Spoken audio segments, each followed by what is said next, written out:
Bienvenue dans cette première séquence de yoga adapté.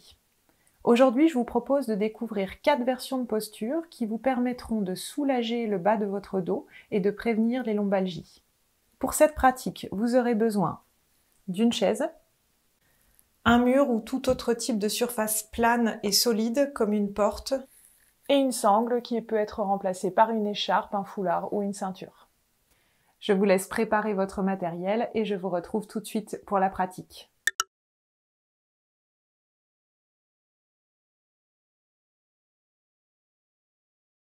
Première posture, l'étirement des chaînes postérieures, c'est-à-dire de tous les muscles à l'arrière de la jambe. Cette posture vous permettra de prévenir les douleurs dans le bas du dos et en particulier les lombalgies, en redonnant du ressort à vos jambes et en vous évitant de vous faire mal dans les gestes du quotidien, comme par exemple lorsque vous portez une charge lourde depuis le sol.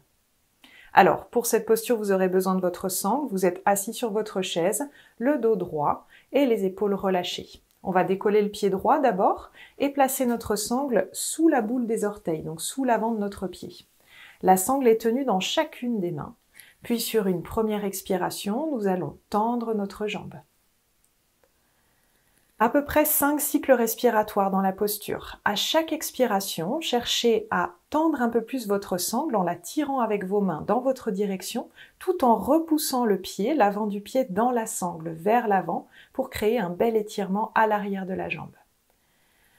À chaque expiration, dans l'action, je ressens l'étirement à l'arrière de ma jambe, depuis la voûte plantaire jusque dans le haut de l'arrière de la cuisse.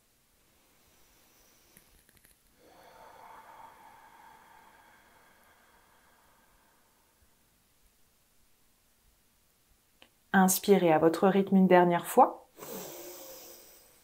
Et expirez, relâchez. Récupérez votre sangle et reposez votre pied droit au sol à côté du pied gauche. Même chose de l'autre côté, je retrouve la verticalité du haut de mon corps, je décolle mon pied gauche, je place la sangle sous la boule des orteils du pied gauche. Puis sur une expire, je tends ma jambe, j'étire ma jambe. Et sur chaque cycle expiratoire, je repousse mon pied dans ma sangle, fermement tendu dans mes mains.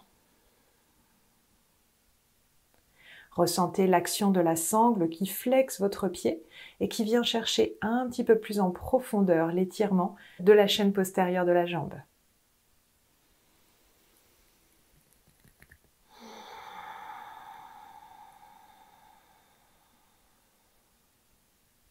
Une dernière inspiration à votre rythme. Et relâchez sur l'expiration.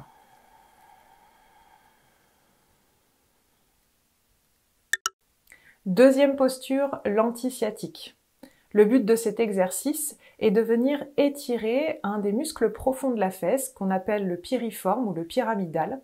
Lorsque ce muscle est trop contracté, il peut générer une compression au niveau du nerf sciatique et des douleurs sciatiques. On va placer l'extérieur de la cheville droite sur le bas de la cuisse gauche, comme ceci. La main droite posée sur le genou droit, la main gauche peut tenir le pied gauche. Sur une première expiration, on va d'abord presser légèrement le genou en direction du sol et observer les sensations d'étirement dans notre fesse droite. À l'inspire, on relâche légèrement, puis sur l'expire, on va faire une légère flexion avant du buste en plus. Observez les sensations. Arrêtez-vous quand l'étirement devient trop intense. À l'inspire, on redresse le buste et à l'expire, on recommence. Et trouvez peu à peu la juste position de votre buste pour accéder à un étirement acceptable, supportable. Expirez une dernière fois à votre rythme.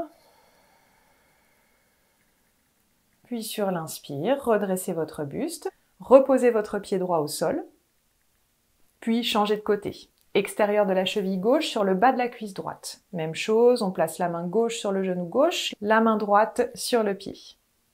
Une première expire où on presse le genou doucement vers le sol pour observer la sensation d'étirement dans la fesse gauche, en profondeur.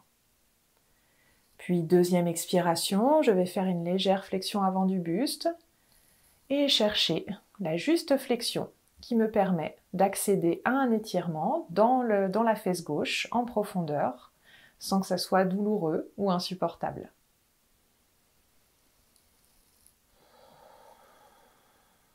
Observez les sensations à chaque expiration. Ressentez à l'intérieur de la fesse une sensation de dégagement autour du nerf sciatique. Une dernière expire à votre rythme. Puis relâchez la posture, redressez le buste, reposez le pied gauche au sol. Troisième posture, la posture du chien main au mur.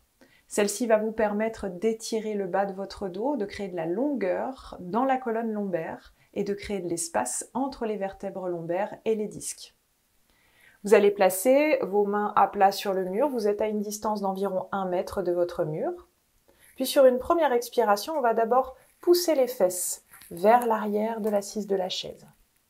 Ramenez les pieds, les chevilles sous les genoux. Puis sur une deuxième expire, on va monter les mains un petit peu plus haut sur le mur. Progressivement, montez les mains un peu plus haut, poussez les fesses un petit peu plus en arrière sur l'assise de la chaise. À nouveau, trouvez votre juste posture. La tête entre les 2 bras, les oreilles au niveau des biceps. Sur chaque expiration, pressez les os fessiers dans la chaise. Laissez les mains remonter peut-être un peu plus haut sur le mur. Observez les sensations d'étirement en longueur dans le bas de votre dos. Une dernière expiration ici. Puis sur l'inspire suivante, je replace mes mains à plat sur le bas des cuisses et je redresse doucement mon buste.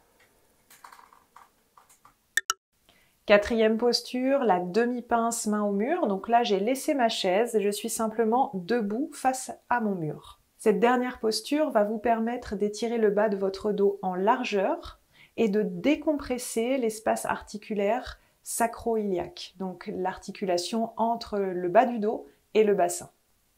Placez vos mains contre le mur et marchez petit pas après petit pas vers l'arrière tout en laissant les mains descendre sur le mur.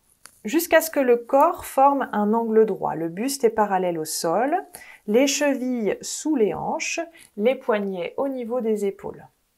Puis on va écarter nos pieds un peu plus larges que le bassin et rentrer légèrement les orteils vers l'intérieur. Le menton vers la gorge, les oreilles au niveau des biceps.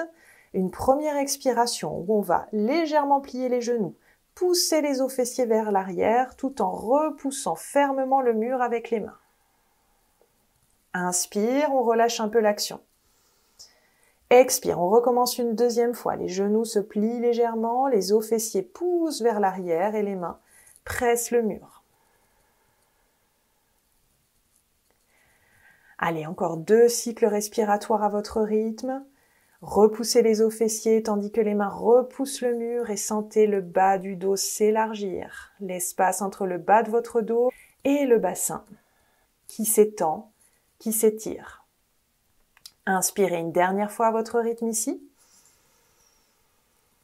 Et on va revenir doucement en ramenant les 2 pieds parallèles, puis marcher en direction du mur. Les mains remontent le long du mur et le dos se déroule vertèbre par vertèbre. Puis je vous invite ici à relâcher les bras le long du corps, à fermer vos yeux quelques instants et à prendre le temps d'observer les sensations dans le bas de votre dos après la pratique de ces 4 postures. Voilà, cette première séquence de yoga adapté est terminée. N'hésitez pas à refaire ces postures les unes après les autres en restant peut-être plus longtemps dans chacune ou refaire ces postures indépendamment les unes des autres. Soit pour soulager des inconforts dans le bas de votre dos, soit dans une optique de prévention. Je vous remercie et je vous retrouve pour une prochaine séquence. À bientôt!